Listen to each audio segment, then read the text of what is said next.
So, Mr. Varka, are you acquainted with this Nicole? Or should I call her Mage? Not really. We've never met, though she has come up in conversation. From what I've gathered, Alice kinda took Nicole under her wing. Taught her how to speak in a more ladylike fashion, that kind of thing. Huh. Hard to imagine Alice as an etiquette coach. Yeah, Alice is a larger-than-life personality, I'll give you that. But then again, that's why she's able to draw such an eclectic mix of people into her inner circle. If I remember correctly, being an interesting person is actually one of her main entry requirements. So, if you ever wanted to join the Hexenzirkel, I'm sure you'd both be eligible. Hey! Don't go around making promises on Alice's behalf. I wouldn't dare. I'm just trying to paint a picture of the Hexenzirkel for you. Okay, sure. Anyway, since none of us have ever met Nicole, how are we supposed to find her? We can't just go up to every woman in sight and ask, "Hey, are you Nicole?" Maybe something she's wearing will give it away? Like, a wind bloom pinned to her chest or something. Wait a minute. Alice never said Nicole was from Mondstadt. Oh, true.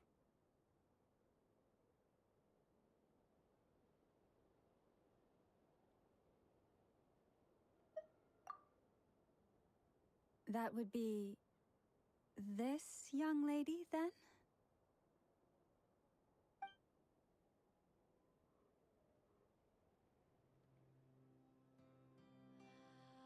Hey there. Sorry to disturb you, but are you Miss Nicole? Varka, Knight of Boreas of the Knights of Favonius. Alice might have mentioned me before.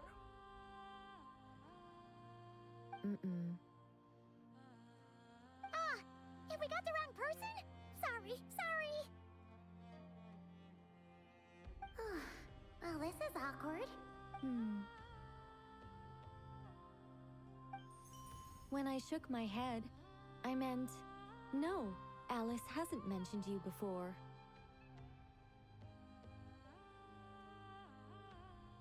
Huh? Where is this voice coming from? My apologies. For certain reasons, I am unable to speak. This is the only way I can communicate with you. It might take some getting used to, but I hope you can understand. Hey, it's fine. I'm more shocked by the fact that Alice never speaks about me. As for you two, we have crossed paths twice before, but it is nonetheless a pleasure to finally meet you. It's really you! Thanks for all your guidance in the past. You're quite welcome. This time, things are different. We have reached the unwritten pages of the story. Now then, allow me to formally introduce myself. My name is...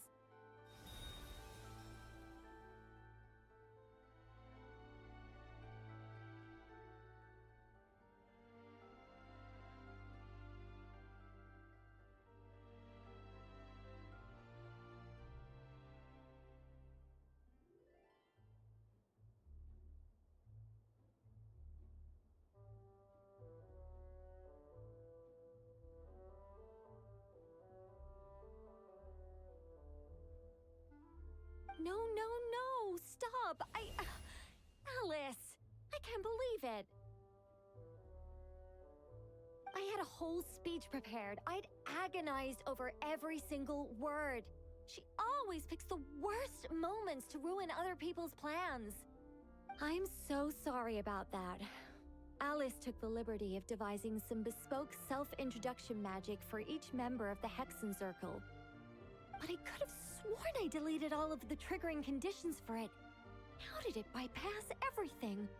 Oh gosh, this is so embarrassing. This is a very different side of Nicole than what we're used to. Is she not used to face-to-face interact? Don't worry about it. We've seen that introduction magic once already, so it wasn't too much of a shock. Please go on, Miss Nicole. We'd love to hear what you have to say, or... Huh? Are they talking to this lady? But... Will you all promise to forget that horrendously embarrassing introduction?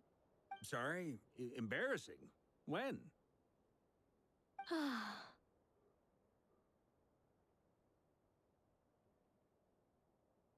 Yes, my name is Nicole, and I am one of a very few angels who have retained both their preferred form and their power. The Traveler and Paimon should be no strangers to this concept. There is another of our kind in Natlan. They call her the Lord of the Night.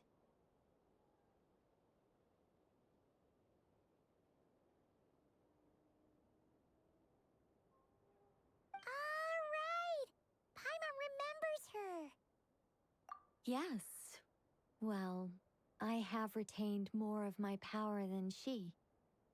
It's because I don't have a long... no. We'll be here all day if I get into the specifics. Moving on. If I'm not mistaken... That's right. Is that something you can give us any guidance on? Yes, I do know a way. It began with the Hyperboreans, who lived after the War of Funerary Flame. Blank looks. Maybe I should start, or maybe not. It shouldn't be an issue. I'll fill in the gaps for you when we have more time. Anyway, after that war ended, the three moons retreated to beyond the false sky. The Hyperboreans were humans I once aided. They accepted the civilization and creations bestowed upon them by the angels. But despite accepting many blessings of the angels, many among them still held on to their faith in the moons. They were reluctant, even after the War of Funerary Flame. They sought to contact the moon goddesses beyond the sky and receive their guidance. But all three had passed away by that point. This mage has a unique method of communicating. Is she talking about the moons? Yes, but they did not know. And so, still they prayed for the moon goddess's mercy. After building titanic structures that consumed vast amounts of Kuvaki, at last they glimpsed the moons and heard their voices. But of course, they were gravely disappointed, for it was then that they realized the three moon goddesses. Oh, that's such a sad story. It is. Humanity was in a very sorry state at that time. The angels who had once aided them were gone. Just a second, I gotta ask. How relevant is all this history to the task at hand? Well, I mean, it's... Okay, it seems we've drifted into irrelevant narrative waters. It's been a while since I've had the chance to speak inside someone's head. As soon as I got started, I lost control and the words just flowed out like a waterfall. What I'm trying to say is... Right, yes, that's it. The relevant part is the ritual created by the Hyperboreans. The fact that they bypassed the false sky and saw the true moons implies that they successfully built a connection between Tivat and the outside world.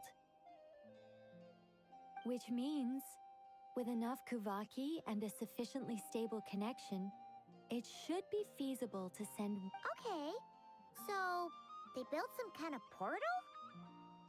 Oh, yes, a portal.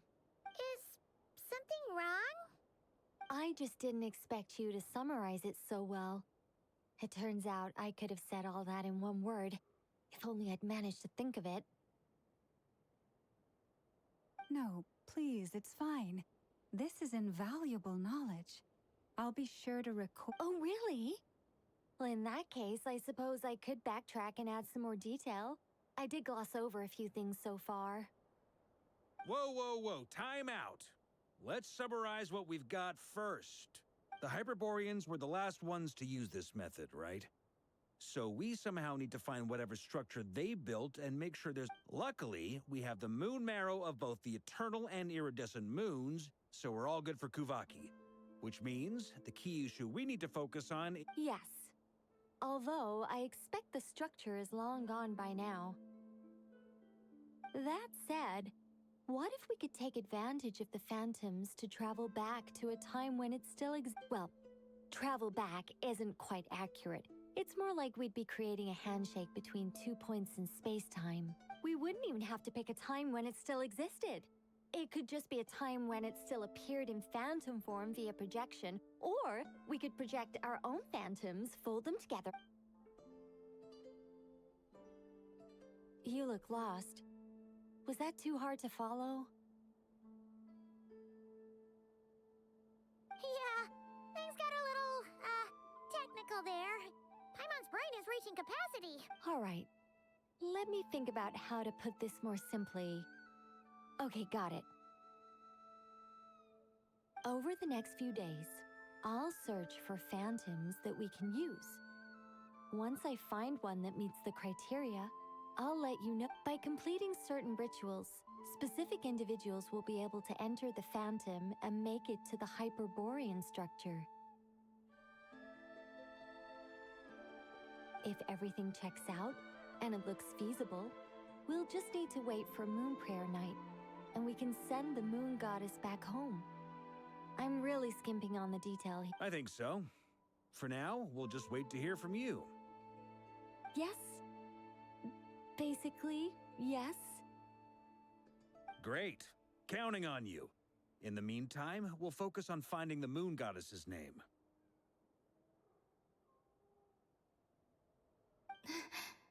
My name? Are they looking for a way to stop me from disappearing? Excuse me, Miss... Go on, Miss Nicole. This conversation was a little all over the place. I didn't catch your name. I am Lauma, of the Frost Moon Scions. Ah, I did wonder. I noticed that you listened very intently when I spoke about Hyperborea. If you'd be interested, I'd love to visit you this evening and go through it again in greater detail. Also, if you were serious about making a record, it would be too risky to simply write down the raw details as is. I would suggest some tweaks. Maybe rewrite the stories as fairy tales. Anyway, we can cross that bridge when we come to it. So, see you later then? Oh, and no need to prepare anything. Just a cup of tea will do. See ya! She seems friendly. It's just... It's so nice to find someone who's actually willing to listen. I've been dying for a chance to finally go through all this systematically from start to finish. Any longer and I'd probably start forgetting it.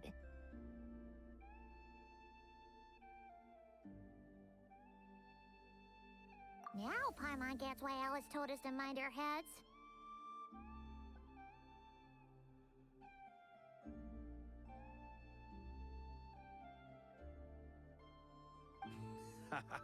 What did I tell you? A lot of quirky people in Alice's orbit. Now then, the next order of business is, where do we start looking for the Moon Goddess's name? Maybe the rest of what Nicole has to say might give us a... Once I've heard her out, I'll summarize the salient points and share them with you all. I'm also inclined to review our other documents. Yes, our faith was first established, but many of the more factually accurate records are from after Kutar's birth.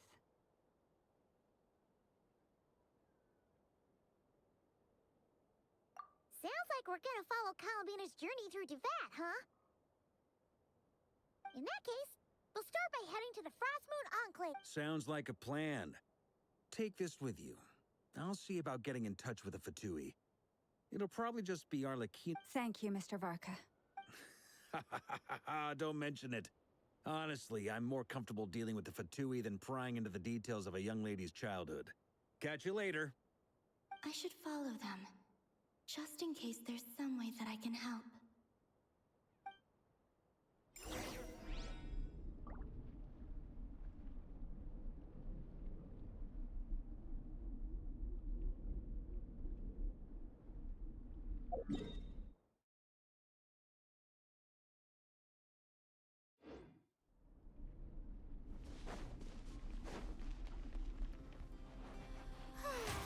May I present?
A while ago, I took the time to organize all documents in our possession that pertain to Kutar. What you see here is the material I consider reliable. You're saying there's unreliable material too? Yes. Most of the information we have was transmitted through an oral tradition. Inevitably, some of her stories were mythologized and deified over the years through countless retellings. There's no sense seeking answers in history unless we can ensure the Makes sense. All right, let's take a look through.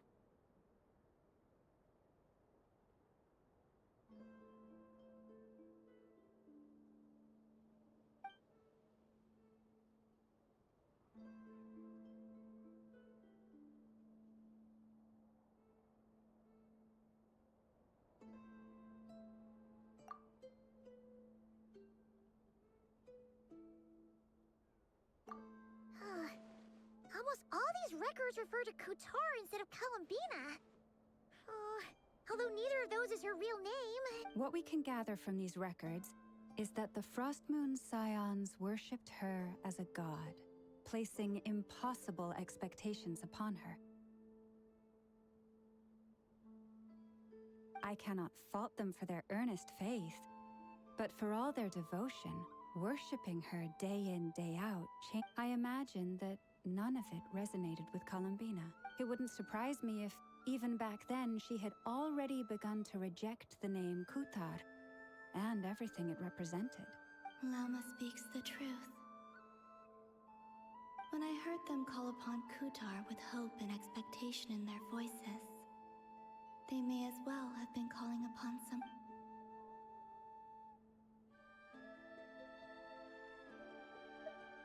Well, that's a bit complicated. I looked at the level of detail and how realistic their portrayal of Kutar seemed to be. Amongst the Frostmoon scions of today, only I know of her existence, and I alone have spoken to her face to face. As such, I know. That being said, I have sensed some changes in her lately. Changes? Me? Oh, seems like this is getting us nowhere. Oh, for what it's worth, why don't we check the unreliable sources too? Sure. Give me a moment.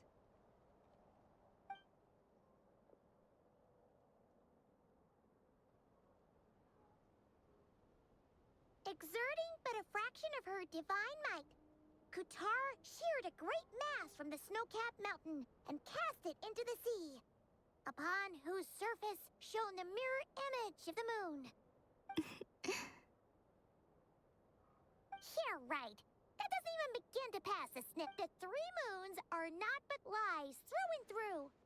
Only one moon has ever shone for us, and Kutar is her name.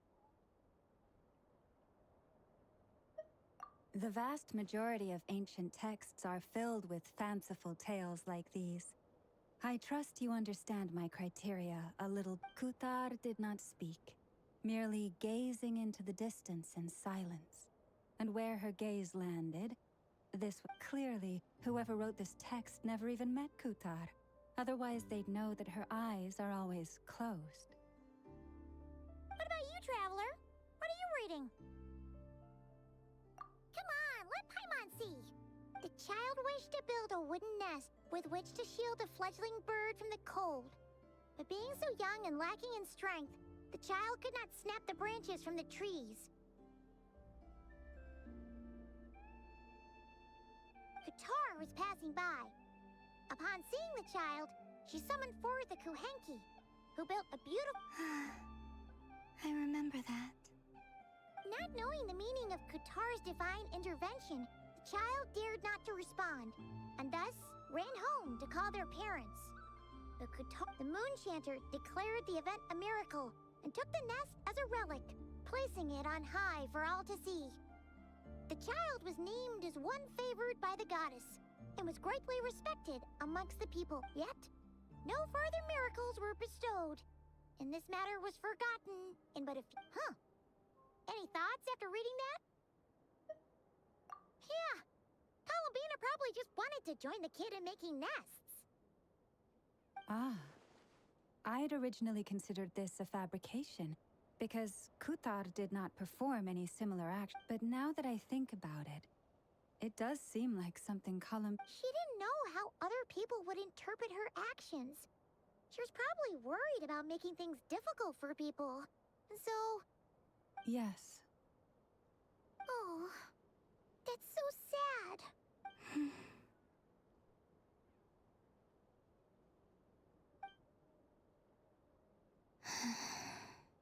And now, I can make no such gestures of warmth.